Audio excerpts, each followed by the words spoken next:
300 J-20 stealth fighters. That's how many China has already built, potentially exceeding the entire US F-22 fleet. A warning from a US Air Force general states that China's modern fighter fleet will outnumber American forces 12-1 in key Pacific regions by 2027. Not 12-1 overall, 12-1 where it matters most. We're witnessing the most significant shift in global air power since World War II. For 70 years, the United States has maintained unquestionable air superiority. No adversary could challenge American dominance of the skies. That era is ending.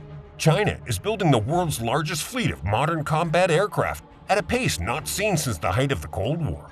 Welcome back to Project Aerospace. Today, we're examining the most consequential military competition of the 21st century, the battle between the United States and China for global air superiority. This isn't speculation about distant futures. This is happening right now, with profound implications for global security. By the end of this video, you'll understand the current balance of air power, how China achieved such rapid modernization, where American advantages still exist, and what this competition means for the future of warfare. This is the most important story in military aviation today, and most people have no idea how dramatically the situation has changed. If you're here for serious analysis of the most critical aerospace developments shaping our world, hit that subscribe button and notification bell. Today's deep dive reveals the complete picture of USA versus China air power competition. To understand where we are today, we need to understand where we came from. For the past 3 decades, American air superiority was so complete that adversaries didn't even try to challenge it. They simply accepted that the US would control the skies in any conflict. Operation Desert Storm in 1991 demonstrated overwhelming American air power. Coalition forces achieved total air superiority within days, then systematically destroyed Iraqi ground forces from the air with impunity. The lesson was clear: challenging American air dominance was suicidal. This dominance rested on several pillars. First, unmatched 5th-generation stealth aircraft, the F-22 Raptor and F-35 Lightning II. Second, decades of combat experience and pilot training. Third, force multiplication through advanced aerial refueling, AWACS, command and control, and integrated networks. Fourth, a global basing structure that allowed rapid deployment anywhere on Earth. The USAF's aircraft fleet in 2025, with 5,004 active units, is likely the largest and most advanced air force globally. The diverse inventory spans fighters, bombers, tankers, transports, and intelligence platforms. A comprehensive air power ecosystem no other nation could match. But cracks in this dominance have been appearing. Aircraft availability has plummeted from 73% in 1994 to just 54% in 2024, while the average aircraft age has increased from about 17 years to nearly 32 years. The fleet is aging faster than it is being replaced, and readiness is declining. More concerning, this dominance was built for conflicts against regional adversaries like Iraq or Serbia. Nobody seriously planned for a peer competitor that could match American capabilities, challenge American technology, and contest American access to strategic regions. That was the thinking, until China decided to change the game. While the United States fought counterinsurgency wars in Iraq and Afghanistan, China was watching, learning, and building.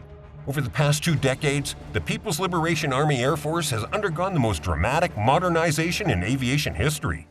The numbers are staggering. China now operates at least 300 J-20 Mighty Dragon stealth fighters, with production continuing at unprecedented rates. At least 50 new J-20s have been delivered since June 2024 alone. To put that in perspective, the United States has 184 F-22 Raptors total, and production ended in 2011. But stealth fighters are just the beginning. China operates a massive fleet of modern 4th-generation fighters, including J-16 strike fighters, J-10C multi-role fighters, and upgraded Su-35s purchased from Russia. Many of these aircraft incorporate advanced avionics, active electronically scanned array radars, and beyond visual range missiles, comparable to American systems. In January 2025, a U.S. Air Force general warned that China's modern fighter jet fleet will outnumber U.S. forces by 12-1 in key regions in the Western Pacific by 2027. He also pointed out a 5-3 ratio in stealth aircraft in that same time frame. This isn't about total global inventories, it's about local superiority in the regions that matter most. China has also made remarkable progress in support assets. New tanker aircraft extend fighter ranges. Advanced AWACS provide battlefield awareness. Long-range surface-to-air missiles create integrated air defense networks. This isn't just about buying lots of fighters. It's about building a complete air power ecosystem. The J-20 itself represents a quantum leap. Beyond its stealth air superiority mission, the J-20 appears designed with significant ordnance capacity, potentially serving as a bomb truck. Reports suggest a maximum payload, internal and external, approaching 28,000 pounds. Recent footage shows J-20s flying in beast mode with 8 air-to-air missiles externally, potentially carrying 14 missiles total. China is also developing the J-31, J-35 stealth fighter for carrier and export operations, and recently unveiled what appeared to be a 6th-generation fighter concept. The pace of development and production is breathtaking, reminiscent of American aviation expansion during World War II. Most concerning for U.S. planners, China is replacing older aircraft with modern types at scale. As many as 300 J-20s have already been built, and the PLAAF is replacing older J-11s and Su-27s with J-20s, supported by advancements in domestic engine technologies like the WS-15. This isn't just expansion, it's comprehensive fleet modernization. So how do American and Chinese aircraft actually compare technologically? This is where analysis gets complex, because stealth aircraft capabilities are among the most closely guarded secrets in modern warfare. Let's start with stealth. The F-22 Raptor remains the gold standard for air superiority stealth fighters, with radar cross-section characteristics designed to defeat the most advanced enemy radars. The F-35 Lightning II trades some stealth optimization for multi-role capability and advanced sensors.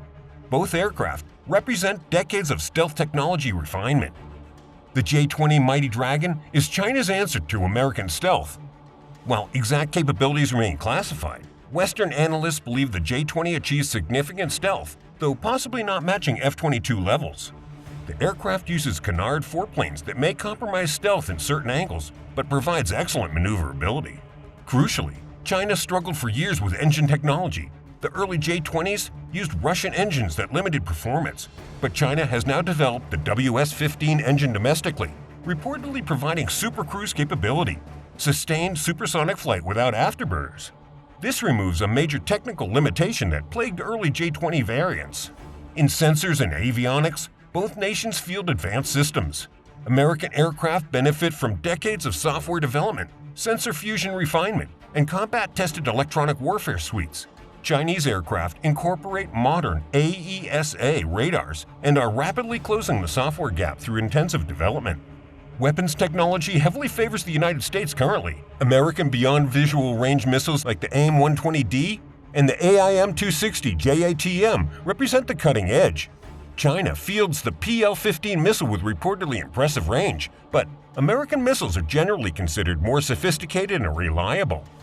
Perhaps America's greatest advantage is in the systems that multiply individual aircraft effectiveness. The U.S. operates the world's most advanced aerial refueling fleet, allowing fighters to operate at extreme ranges. AWACS aircraft provide unmatched battlefield awareness. Satellite communications enable coordination across vast theaters. These force multipliers are at least a decade ahead of Chinese equivalents. But China is closing technology gaps faster than most experts predicted. Advances in artificial intelligence, manufacturing, and material science allows China to leapfrog intermediate development stages. Where the U.S. spent decades perfecting technologies, China can study those results and accelerate development. Here's where the situation gets truly concerning for American planners. Geography heavily favors China in the Western Pacific. This isn't just about technology or numbers, it's about where forces are based and how far they need to travel. China operates from bases on its own territory. Fighter aircraft can take off from mainland China and reach contested areas in the South China Sea and Taiwan Strait within minutes. They're operating close to home, with short transit times, maximum fuel for combat, and easy access to spare parts and maintenance facilities. American forces face a completely different geometry. The nearest major U.S. bases are in Japan, South Korea, and Guam, hundreds of miles from potential conflict zones. Every mission requires extensive aerial refueling. Aircraft spend significant time just transiting to the area of operations, reducing time available for actual combat. Worse, those American bases are themselves vulnerable. Chinese ballistic and cruise missiles can strike Kadena Air Base in Japan, Andersen Air Force Base in Guam, and other installations with little warning. While U.S. forces would disperse to avoid concentrated strikes, dispersed operations are less efficient than operating from major bases with full infrastructure. The tyranny of distance becomes even more severe with carrier operations. American aircraft carriers can project power into contested regions, but carriers must remain hundreds of miles offshore to avoid Chinese anti-ship missiles. This puts carrier-based fighters at range disadvantages compared to land-based Chinese aircraft. China's geographic advantage extends to attrition mathematics. If China loses 10 fighters, replacement aircraft can be operational within hours or days. They're fighting from home. If the U.S. loses 10 fighters, replacements must be flown across the Pacific, taking weeks. Sustained operations heavily favor the side fighting close to its logistics base. This explains why that 12-to-1 ratio matters so much. Even if American aircraft are individually superior, operating at extreme range against numerically superior forces based nearby is an extraordinarily difficult problem. Geography doesn't determine outcomes, but it dramatically shapes the operational equation. Numbers and technology don't tell the whole story. The United States possesses critical advantages in areas that don't show up in equipment inventories, training, experience, and operational culture. American pilots train more than Chinese counterparts. The U.S. fighter pilots fly approximately 200 to 250 hours annually, with advanced exercises like Red Flag providing realistic combat scenarios. Chinese pilots historically flew fewer hours, though this gap is narrowing as China increases training emphasis and fuel budgets. More importantly, American forces have decades of actual combat experience. Pilots who flew over Iraq, Afghanistan, Libya, and Syria gained invaluable experience operating in contested environments, coordinating complex strikes, and adapting to unexpected situations. This institutional knowledge is priceless and impossible to replicate in peacetime training.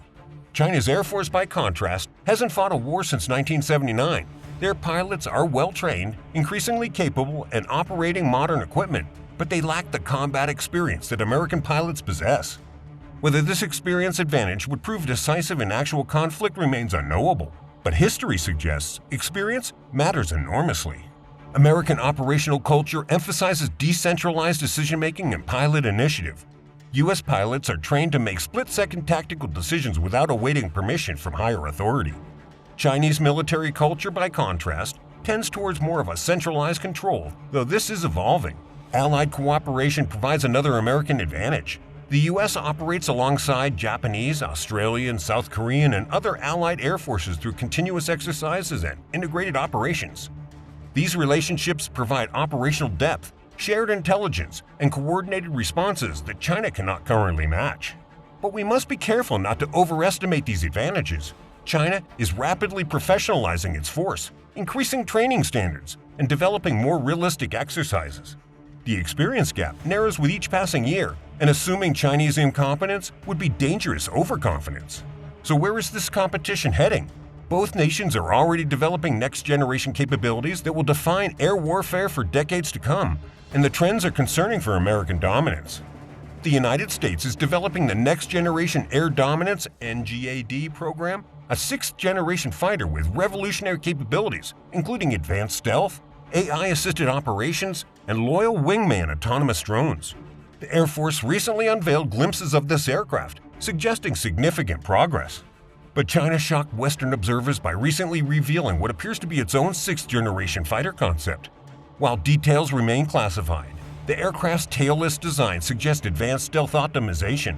If China can field sixth-generation fighters on a timeline comparable to American programs, it would represent an extraordinary technological achievement. Production capacity increasingly favors China.